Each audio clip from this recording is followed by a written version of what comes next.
Assalamu alaikum. Good afternoon.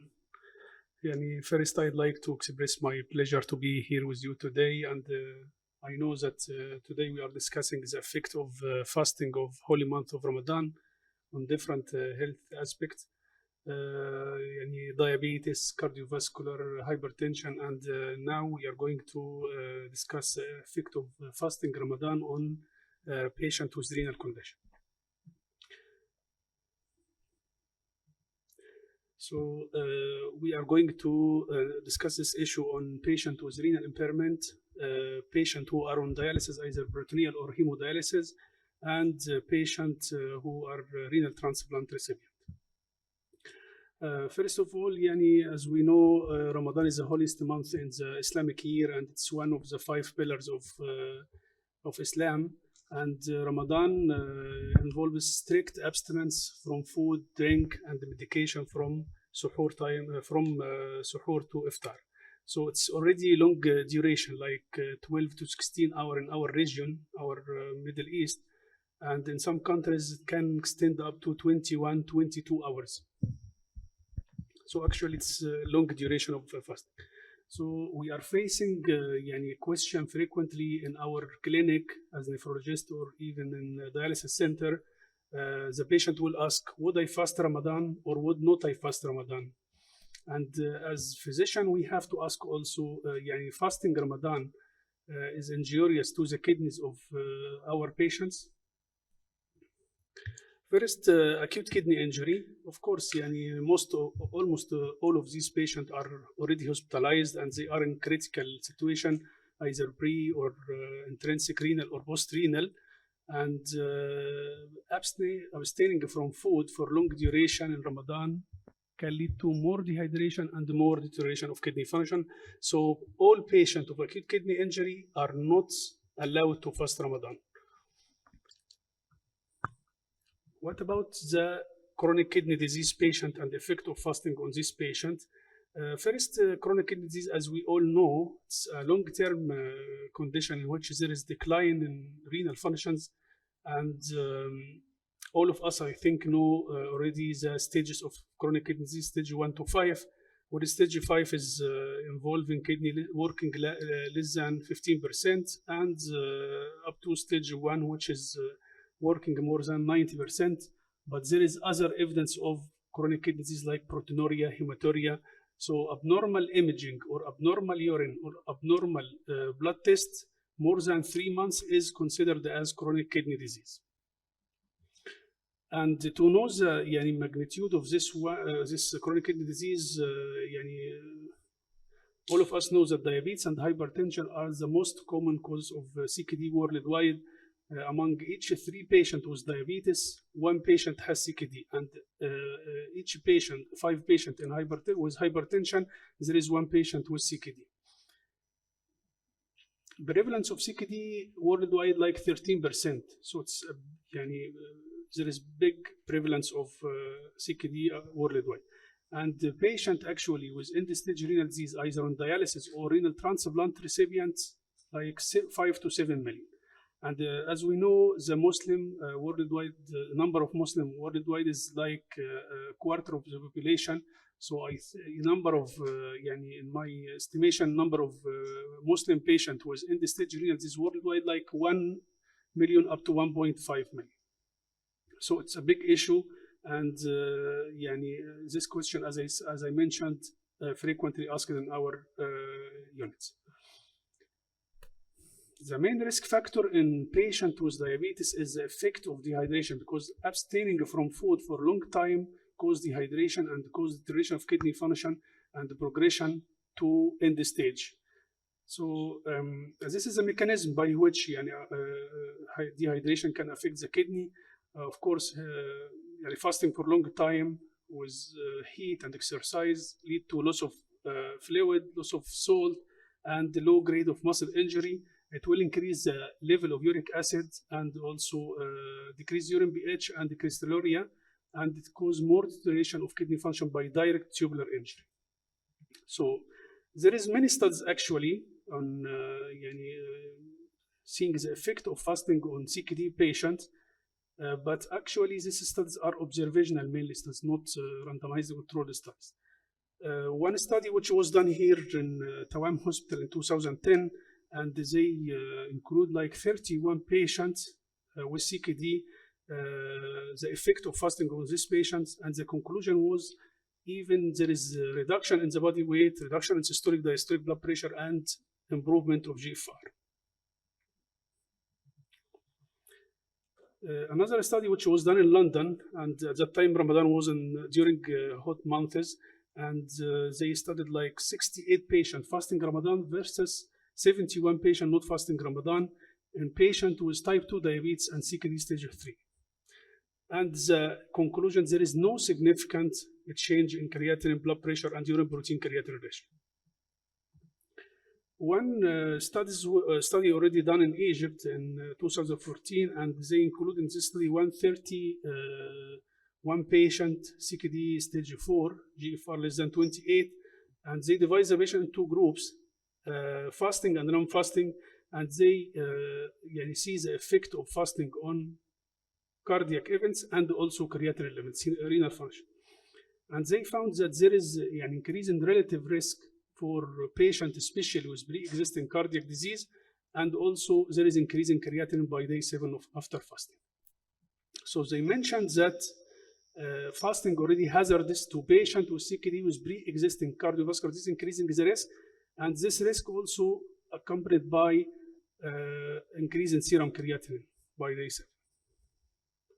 So now we have three studies. One showed there is a significant reduction in GFR.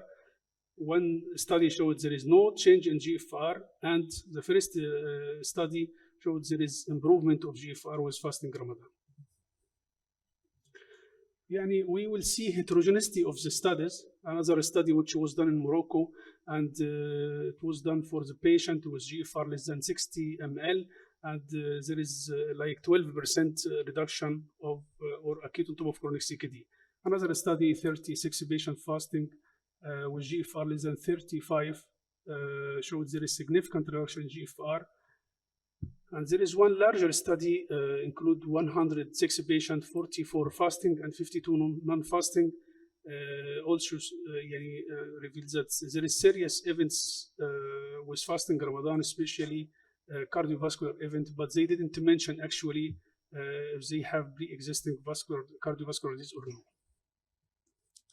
There is one also study done in, for the patient in stage 2 and 4 CKD patient, and they mentioned there is no significant change in GFR.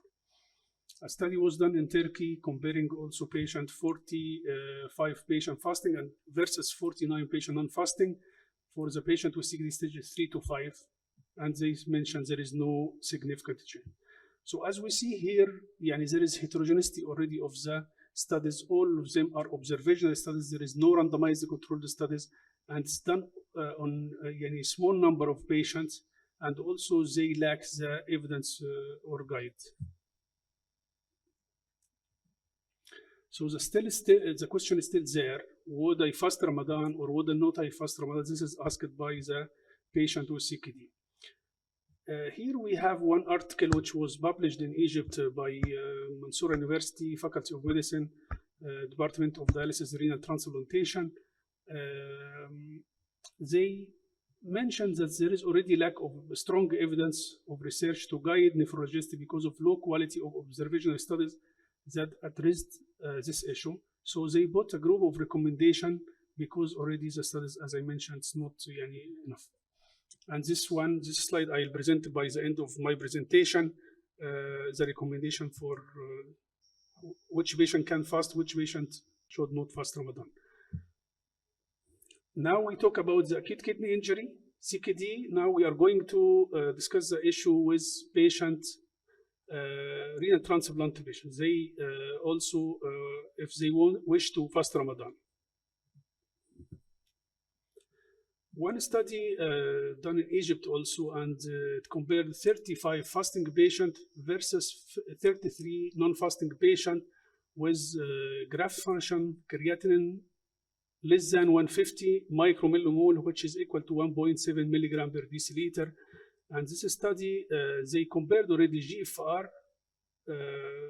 mean arterial pressure, and urine protein creatinine ratio before fasting the first Ramadan and after fasting 3 consecutive Ramadan for 3 years. And here the conclusion was there is no significant change in GFR or MAB or urine protein creatinine ratio. Another study which was done in Saudi Arabia, they asked one question: fasting Ramadan in hot months differ from fasting in cold months? And in this study, they include 43 renal transplant patients who fasted Ramadan for consecutive 2 Ramadan, compared to 37 patients non-fasting. And the fasting actually during that time, it was in hot months. So the conclusion also was there is no adverse effect on kidney or graft function in hot months. There is also one study which is done in London in 2018, and Ramadan at that time also was in hot months, and it was big study on 280 fasting patients versus 285 non-fasting patients with normal GFR, and the conclusion also was there is no significant change in GFR, mean arterial pressure, and urine protein creatinine ratio after Ramadan. One Iranian study also compares the same 41 patients versus 41 patients, and there is no significant change in serum creatinine. Even with patients with moderate CKD or moderate graft dysfunction, which is creatinine less than 1.7 milligram per deciliter. So all the studies here on renal transplant patients show there is no significant change, but for the patient with normal graft function or mild to moderate decline in graft function. But I recommend before fasting or before giving permission for fasting a renal transplant patient, the patient must be at least after the first year of transplantation. Some clinicians also recommend after the second year of transplantation. And the patient must have no acute rejection or significant graft dysfunction, creatinine more than 1.8. And also the immunosuppressive medicine I have to distribute safely between iftar and suhoor. What about the dialysis patient? We have 2 modalities of dialysis, hemodialysis and peritoneal dialysis. In hemodialysis patient, actually they are doing dialysis like 2 or 3 times weekly. And during dialysis time, they are receiving IV fluids, dextrose, saline, so there is no fast during the dialysis day. But some patients, and we are not preferring also fasting for dialysis patient because they have already risk for fluid and electrolyte disturbance during Ramadan time. But some patients express they desire to fast Ramadan. There is 2 studies. One study which was a multi-centric study examined 87 patients fasted Ramadan during they are dialysis patients. So they mentioned there is significant decrease in body weight, in intradialytic weight gain, which is the weight gain between the 2 sessions, and in phosphate level, urea, and the creatinine. Another study, large retrospective study, was done in Karachi, Pakistan, for dialysis patients, just to see mortality in dialysis patients, and they mentioned there is significant increase in mortality during the month of Ramadan. But they didn't actually mention what is the cause of death during this time. It was for long duration from 1989 to 2012. Same also for BD patient. We are not recommending fasting for patient on peritoneal dialysis. But as I mentioned, patient also wants to share their family for this special moment.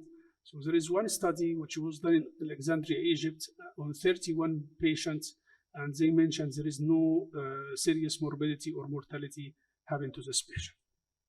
So due to the heterogeneity of the studies and the few number of patients, we have some recommendation. This recommendation, as I mentioned before, it was article which was published by Mansour University, and in this one, they put a list of the patients who are exempted from fasting Ramadan.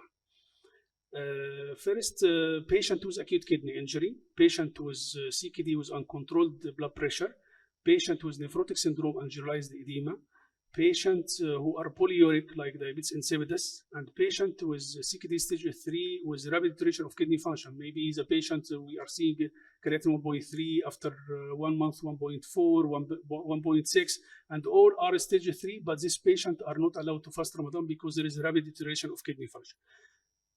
Patient also with CKD stage 4 or 5, non-dialysis patient, they are not allowed to fast Ramadan. Also, diabetic patient with CKD and GFR less than 45 are not allowed.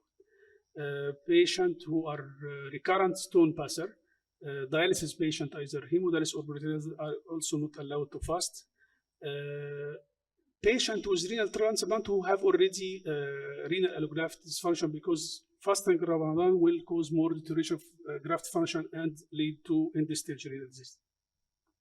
And the patient who are receiving medicine that I can distribute, like Celcept, for example. If patient is taking mycophenolate mofetil 3 times daily, so of course he can't fast Ramadan and take this medicine all over 8 hours old.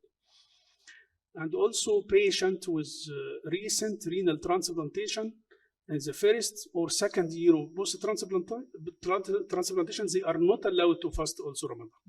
So who are the patients are allowed to fast Ramadan? Chronic kidney disease patient stage 1 and 2, patient who are stage 3 but with a stable kidney function, also they can fast Ramadan. Patients who are hypertensive CKD patient but blood pressure is controlled with 1 or 2 medicine.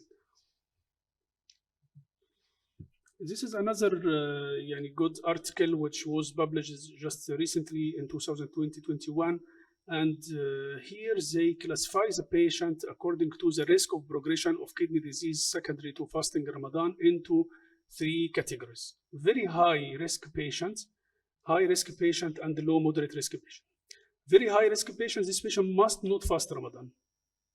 They are pre-dialysis stage 4 and 5 CKD, patient already on hemodialysis or peritoneal dialysis, or patient CKD stage 3 to 5 but with a history of pre-existing cardiovascular. As I mentioned, it will increase the risk of cardiac events with this stage.